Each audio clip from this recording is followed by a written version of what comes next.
be sure to like this video. And don't forget to subscribe. Saving Nora Episode 7. Nora walked into the living room and saw Cherry in her pajamas, holding her cell phone.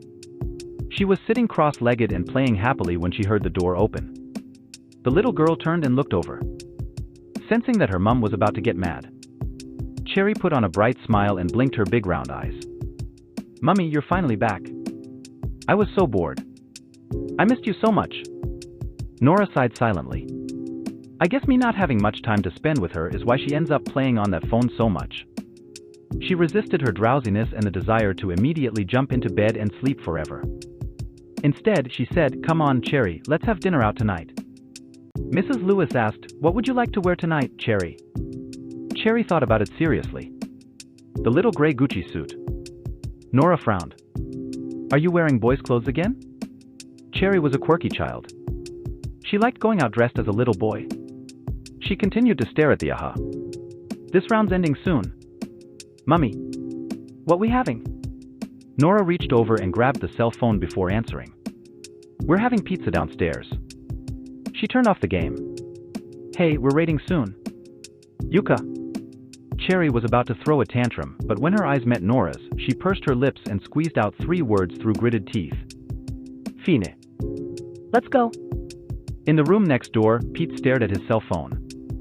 Sweet Cherry had logged off the game and disconnected the call. He felt a small sense of loss at the bottom of his heart. Chester Hunt, who was sitting on the sofa, breathed a sigh of relief at the sight. "Thank God, kiddo, you're done at last. My grumpy brother is coming back soon, so let's hurry up and get this place tidy." Peter looked at him sullenly and didn't reply.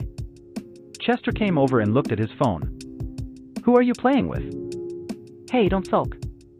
I'll play with you sometime. I'm really good. I'm in the top 10 rankings on the local server. Our team leader, Sweet Cherry, is top. The 2 of us are online buddies. I'll get him to let you join and we can play together next time." Pete turned off the screen and stood up. "Uncle Chester, I want to have pizza." Chester felt a headache coming on. "Come on, kiddo. Don't push it. Justin's not going to agree to that." Pete was the only grandson of the Hunts, and as such he was treated like a VIP. His daily schedule was meticulously planned out, every moment busy and strictly controlled. As Justin wasn't around today and Chester felt sorry for the poor little nephew of his. He'd indulged him and let him play games all afternoon, but eating out, that would definitely test the limits of Justin's patience. Chester continued to dissuade him. "You forced him to take you out for cake yesterday by refusing to take your medication. But that's not going to work twice. Come on, kiddo. Work with me here." Pete didn't listen to his uncle. He went to the bedroom and opened the closet. He was about to grab a random outfit when he spotted the limited edition gray Gucci suit. He impulsively put it on and walked to the door. Chester tried to stop him. "Your dad's downstairs. He'll see you." Pete looked at him coolly. It'll be fine so long as he's not at the door." Chester watched him leave, feeling an impending sense of doom. 1 minute later, Justin opened the door and strode in, his presence as strong as ever. As he entered, Chester greeted him weakly. "Terrified, Justin." Justin paused in taking off his coat. His inky eyes swept across the room and his expression darkened. "Where's Pete?" He didn't sound happy. Chester became even more scared. "He's gone to the pizza place downstairs." Justin spun round angrily to head back out the door. Catching Chester off guard, he shouted, "I know it's my fault." "Justin! Hold back." Justin had already left. Chester thought he'd had a narrow escape and heaved a sigh of relief. He shuddered when he heard his brother call back along the corridor. "I'll deal with you when I get back." The pizzas at Hotel Finest were expensive but delicious. There were so many toppings and you could have any flavor you wanted.